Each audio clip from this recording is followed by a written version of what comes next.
अस्सलाम वालेकुम नाज़रीन, मैं हूं आपका मेज़बान अमजद चौधरी। आज अमजद चौधरी उस वाक़े को मंजर-ए-आम करेगा। ये वो जगह है कारसास की जगह, यानी कि सर्विस रोड। वो जो खातून थी वो इस जगह से आ रही थी पीछे से। पहले उन्होंने पहली गाड़ी को हिट किया, उसके बाद 3 बाइक्स को उन्होंने हिट किया और उसके बाद आपके सामने पूरी कौम सौगवार है। आज का प्रोग्राम बड़े बोझल दिल से मैं कर रहा हूँ, क्योंकि बाप और बेटी खालिक हकीकी से जा मिली, सिर्फ उस औरत की छोटी सी गफलत की वजह से। उसके साथ साथ 5 लोग और हैं, 4 जख्मी जो कि कम जख्मी थे, उनको ट्रीटमेंट करने के बाद घर रवाना कर दिए गए जिन्ना हॉस्पिटल कराची से। लेकिन एक उनमें जो साहब थे वो शदीद जख्मी हैं, अभी भी वो हॉस्पिटल में मौजूद है।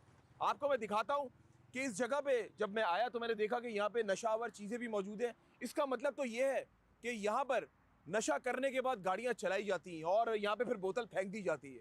अफसोस के साथ कहना पड़ रहा है कि अशरफिया के लिए अलग कानून है, आम तबके के लिए अलग कानून है, और ये नर्सरी है। यहाँ पे देखा जाए, मैं आपको वो जगह भी दिखाऊंगा, फुटपाथ है और फुटपाथ को हिट करते हुए वो जो खातून थी उन्होंने उस गाड़ी को जो है वो वहाँ पर हिट किया और गाड़ी यहाँ पर आके कल्टी खा गई। आइए मैं आपको वो जगह भी दिखाता हूँ। आप देख सकते हैं कि गाड़ी जब कल्टी खाई तो इस जगह पे आके गाड़ी उलट गई और ये गमले वगैरह आप देख सकते हैं। और यहाँ पे वो बदकिस्मत बाइक, ये आप देख सकते हैं, वो यहाँ पे मौजूद है और उसका बाइक का जो सामने की जो फ्रंट जो लाइट है वो यहाँ पे टूट कर गिर गई। ये शायद उसी बाइक का, अगर देखा जाए, ये लाइट है जिसमें बाप और बेटी जा रहे थे। अफसोस के साथ कहना पड़ रहा है कि मैं जिस तरह मैंने पहले भी कहा कि इतने लोग जख्मी हो गए, 2 लोग दुनिया से चले गए, और आज की अगर बात की जाए ना, आज उन खातून को जेल कस्टडी कर दिया गया है और उसके बाद क्या शाहना प्रोटोकॉल के साथ उनको वहाँ पर ले जाया गया। मैं सिटी कोर्ट की बात कर रहा हूँ, कोई पूछने वाला नहीं है। तो इसका मतलब तो यही हुआ कि अमीर के लिए अलग कानून है और गरीब के लिए अलग कानून है। बड़ा एक सानिया है कराची की अगर बात की जाए, और उसके साथ साथ अगर बात की जाए, कोहराम मचा हुआ है उस फैमिली के घर में जिसका बाप और बेटी इस दुनिया से रुखसत हो गए। 3 बहन भाई थे। आमना जो थी सबसे छोटी थी, सबसे बड़ा भाई उसामा था, उसके बाद एक बहन थी, फिर लास्ट नंबर पे आमना थी। और बड़ा प्यार था तीनों बहन भाइयों में। लेकिन जब मेरी उसामा से बात हुई, जो एक ही भाई था दोनों बहनों का, रो रो के निढाल हुआ हुआ है, सिर्फ वो यही कह रहे हैं कि हमें इंसाफ मिले। क्या आप समझते हैं कि अगर बात की जाए आमना की कब्र की और उसके वालिद साहब की, क्या वो कब्र बार बार पूछ रही है क्या हमें इंसाफ मिलेगा? अभी आप देख रहे हैं ये माली यहाँ पे मौजूद है और ये जो गमले टूटे हुए उनको यहाँ से हटाया जा रहा है।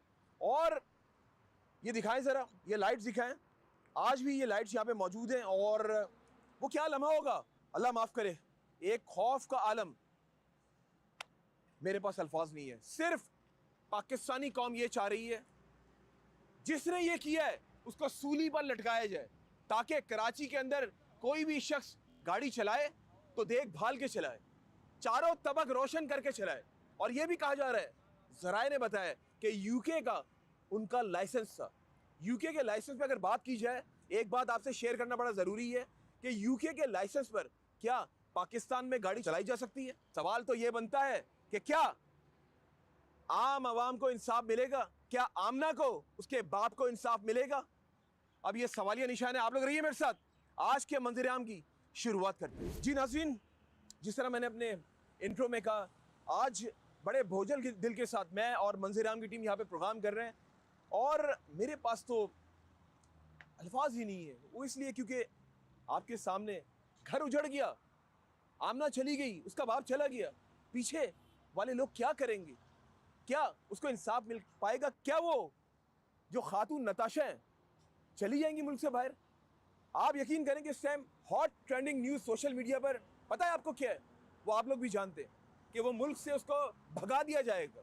अगर यही चीज़, जब मैंने लाइव शो में बैठा, हमारे एक प्रोग्राम आता है सलमान साहब का, और उसमें मैंने यही कहा कि यूके का जो लाइसेंस है उसमें वो गाड़ी यहाँ पे चला रही है।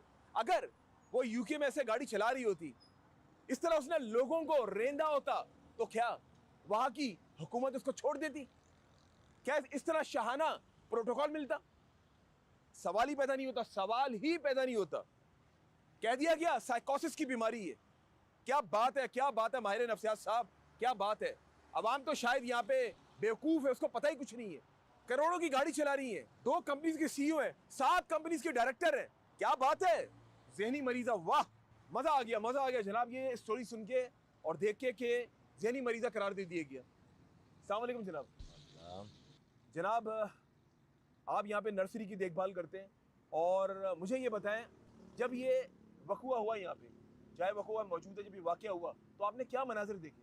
बस मनाज़िर देखें, पीछे से जो करके आई थी वो 2 मोटरसाइकिल वालों को हिट करके आई हैं।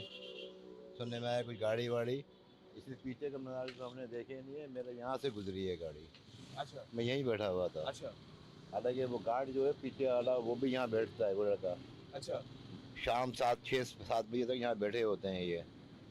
वो इत्तेफाक से शाम में चले गया, नहीं तो वो भी क्या होता है उसके साथ।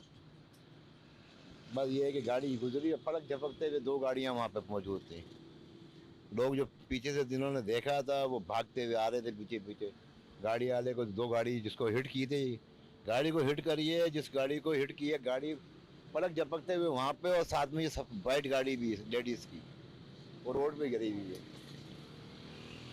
हिट किया है यहाँ पे, वो तो अब नज़र आ गया ना, वो तो मूवी अब आ गया उसका जो वो थी, तो देखा किस तरह से उसको हिट किया था मोटरसाइकिल वालों को, बाप बेटी अच्छा, को। वो खातून अकेली थी, उनकी गाड़ी में कोई और कोई और नहीं था, कहा जा रहा है अकेली। कि कोई एक आदमी भी था उनके साथ? नहीं, कोई भी नहीं था, अकेली थी। अकेली थी। अच्छा देखिए, हमने भी अल्लाह को जान देनी है, आपने भी अल्लाह को जान देनी है। आप क्या समझते हैं, आपका तजुर्बा क्या कहता है?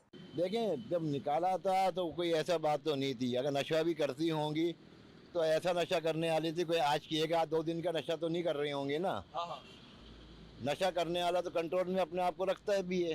हाँ ऐसे हालात में वो सब गेम खेल लेता है। हाँ। सही है ना, ये तो आपको पता ही होगा। नहीं, उनकी हालत से आपको नहीं नहीं, ऐसे झूमना तो नजर नहीं आ रहा था। मूवी में देखा है वीडियोस ना, हमने देखी। आप वो जा रही है सही। कहाँ सही जा रही है? वो वीडियोस में तो झूमती हुई जा रही है। वो यहाँ तक भागने की कोशिश करी है उन्होंने। नहीं, वो जिस तरह देख रही है, जिस तरह उनके जो फेस एक्सप्रेशन से, उससे तो वो शायद नॉर्मल नहीं लग रही थी। हो सकता है भाई, मैं क्या बोल सकता हूँ, वो तो मेडिकल। मैं अच्छा, वो गाड़ी से उतरी, उनका क्या कहना था? गाड़ी से खुद नहीं उतरी, लोगों ने उतारा। गाड़ी से नीचे उतारा अपना। अच्छा। गाड़ी कल्टी हो गई थी। अच्छा, गाड़ी नहीं, गाड़ी घंटा सवा घंटे अच्छा, बाद नई चैनल गाड़ी आया। थी, क्या उसकी ब्रेक्स फेल हो गई थी? क्या मामला था, क्या समझते हैं आप? अब मुझे क्या पता है कि ब्रेक फेल हो गए थे, हमें से कौन सी बात करने दी गई है भाई। रेंजर इस्तेमाल से जल्दी आ गई थी, फौरन थोड़ी देर में आ गई थी। रेंजर्स वाले आगे पीछे होंगे जो तो बाप और बेटी यहाँ पे जाबाज हुए, यहाँ पे वो ऑन द स्पॉट उनका यहाँ पे बाद वो उसी वक्त तो एक्सपायर हो गए थे। लाशें पड़ी हुई थी, उनको सांस लेते हुए नहीं देखा। नहीं देखा। जी जनाब, आपके सामने, और बिल्कुल ये इनके सामने ये सारा वाकया हुआ है और आपने देखा कि ये इनकी ज़बानी पूरी, इन्होंने सारी दास्तान सुनाई। पीछे से गाड़ी आ रही थी, हिट करते हुए गई है।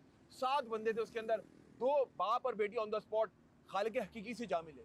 और कौन देगा इसका जवाब? आज भी उनकी कब्र पूछ रही है, क्या हमें इंसाफ मिलेगा? जनाब क्या कहना चाहेंगे जो इस तरह ड्राइविंग करते हैं और उनको पता ही नहीं होता कि सामने से कौन गुजर रहा है, कौन नहीं गुजर रहा, और रोते हुए चले जाते हैं? देखिए, एक बात यह है कि बरतानिया का जिसके पास लाइसेंस है, बरतानिया गवर्नमेंट इतनी आसानी से लाइसेंस हर किसी को नहीं दे देती। बिल्कुल ऐसे ही है। अगर वो नफ्सियाती मरीज़ थी या नशेई थी, वो तो सारे रिपोर्ट में उनके आ जाता है। कोई बच्ची तो नहीं थी कि आज नशा करने लग गई हैं, वो तो सब। अगर वो लाइसेंस दिया कैसे फिर बरतानिया गवर्नमेंट ने? ये जवाब तो बरतानिया गवर्नमेंट से मांगा जाए ना। जनाब बहुत शुक्रिया। और अभी मुझे ज्वाइन किया है शुजात बंडी ने, जो कि समाजी रहनुमा है। उनसे भी बात करते हैं, उनसे पूछते हैं वो क्या समझते हैं, क्योंकि वो अक्सर और बेशतर मेरे प्रोग्राम्स में इस तरह आवाज़ बनते रहते हैं ऐसे लोगों की। और शुजात, मैं पहले तो आपको खुशामदीद करता हूँ। जज़ाकल्लाह खैर। शुजात, क्या कहना चाहेंगे? शुजात, एक ऐसा वाकया कराची के अंदर, आज जेसी बड़ी मुश्किल से उनको हुई है, शाहना प्रोटोकॉल में उनको ले जाया गया है। बात यह है, यहाँ पर दोहरा मेयार है। जब तक ये दोहरा मेयार हमारे पाकिस्तान से ख़त्म नहीं होगा, हमारा पाकिस्तान जो है ना पनप नहीं सकता। बात यह है कि आपको ये लग रहा होगा कि मैं यहाँ पर आकर आपको जो है वो आपके चैनल के सामने उन लवाहिकीन के लिए सब्र जमील की दुआ करूँगा या अल्लाह पाक उनकी लवाहिकीन को सब्र दे। मैं ऐसा कुछ नहीं करूँगा, बल्कि मैं कहूँगा कि सब्र ना आए, उनके लवाहिकीन को सब्र ना आए। ये बात बहुत अहम है। आवाज़ कोई नहीं उठा रहा, पैसे के मुंह खोल रहे हैं कि वो जो मरा है उसको इतना लाख दे दो, इतने फ्लैट दे दो, इतने घर दे दो। इस फैमिली को अगर सब्र आ गया तो कोई भी अमीर ज़्यादा जो है रोनता हुआ चला जाएगा गरीब को। जिस तरीके से उनको वीआईपी प्रोटोकॉल दिया गया, बात यह है कि उनकी फैमिली को सब्र जमील ना हो, उनको सब्र ना आए। अगर सब्र आया तो बड़ा मसला हो जाएगा। मतलब कितने लोग यहाँ पर जो है वो कुचल दिए गए, पता नहीं चला। अब तक एसएचओ जो है वो रिमांड क्यों लेने की तैयार क्यों नहीं था? अब तक उनको डॉक्यूमेंट जमा क्यों नहीं करवाए कोर्ट में? उनके वकील ये कहते हैं कि जनाब अभी जो है वो कोई केस ऐसा था ही नहीं, बेल फुल था वो, तो जो है वो पुलिस ने कोई डॉक्यूमेंट जमा नहीं करवाए। पुलिस को अपनी नौकरी प्यारी नहीं थी? क्या बात कर रहे हैं आप? देखिए क्या अमजद, बात कर रहे हैं? अमजद देखिए मेरी बात जरा गौर से सुनिएगा। मैं अपने इदारों की और अपने डिपार्टमेंट्स की बड़ी रिस्पेक्ट करता हूँ, लेकिन एक बात मुझे बताओ, मतलब एक गरीब बंदा बाइक पे भी नहीं जा सकता।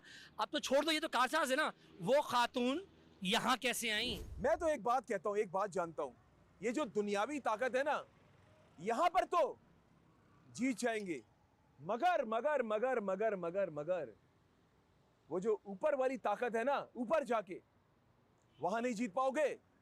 ये मैं वसूख से कह रहा हूं, ये सब लोगों के लिए।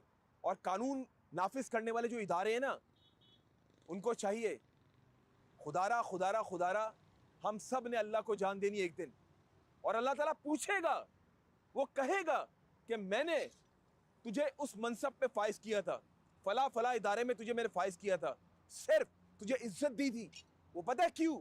आवाम की खिदमत करने के लिए। तो वहां पर क्या जवाब दोगे, क्या मुंह दिखाओगे? तो यहाँ पर नोट को हटाकर, पैसे को हटाकर, बीइंग ह्यूमन, इंसानियत के नाते आज हमें इंसाफ देना होगा, आज हमारे कानूनी इदारों को इंसाफ देना होगा। और मजे की बात सुने, सोने पे सुहागा, वो खातून थाने से घर रवाना हो गई, जिना हॉस्पिटल उनको ले जाके बाकायदा प्रोटोकॉल के साथ जिना हॉस्पिटल, और कुछ नहीं पता बीच बीच में क्या होता हुआ है, कुछ नहीं पता। उसके बाद वो आई नहीं, उनके पास टाइम ही नहीं है भाई, उनके पास टाइम ही नहीं है। वकील कर लिया, वकील साहब सब पेशी भी कर रहे हैं, वकील साहब सब वहां पे लुक आफ्टर भी कर रहे हैं। वहां तो नामजद मुल्जिम को होना चाहिए ना। ये बात, ये आवाज पूरी दुनिया में गई है। पूरी दुनिया के लोग क्या कह रहे होंगे यार, कि पाकिस्तान में किसी को भी रोंदो और चले जाओ, बड़ी गाड़ी में घूमो, V8 में घूमो, कोई पूछने वाला नहीं है। यार ये तो ज्यादती वाली बात है। उनका तो कोई मसला नहीं है, वो गाड़ी भी इंश्योर्ड होगी, वो गाड़ी दोबारा बन जाएगी, दोबारा आ जाएगी, नहीं कोई मसला नहीं है। लेकिन लेकिन लेकिन सवाल तो ये बनता है, वो जो दो अमवात हुई हैं, आमना और उसके बाप की, पापड़ सप्लाई कर करके उसको कराची की महंगी तरीन यूनिवर्सिटी से उसको MBA करवाया। फिर आमना का ख्वाब था कि मेरा बाप इतनी मेहनत करता है, बुजुर्ग हो गई है, मैं अपने बाप का सहारा बनूं। वो एक कंपनी में एज इंटर्नी भर्ती हुई, उसको पता था मैं इंटर्नशिप कंप्लीट कर लूंगी, मेरी अच्छी तनख्वाह लग जाएगी, उसके बाद मैं अपने बाप का सहारा बनूंगी, अपने बाप को कहूंगी अब्बा घर में आराम करें। लेकिन उसको ये नहीं पता था कि एक दिन उसका अब्बा कब्र में आराम कर रहा होगा। ये एक सवालिया निशान है।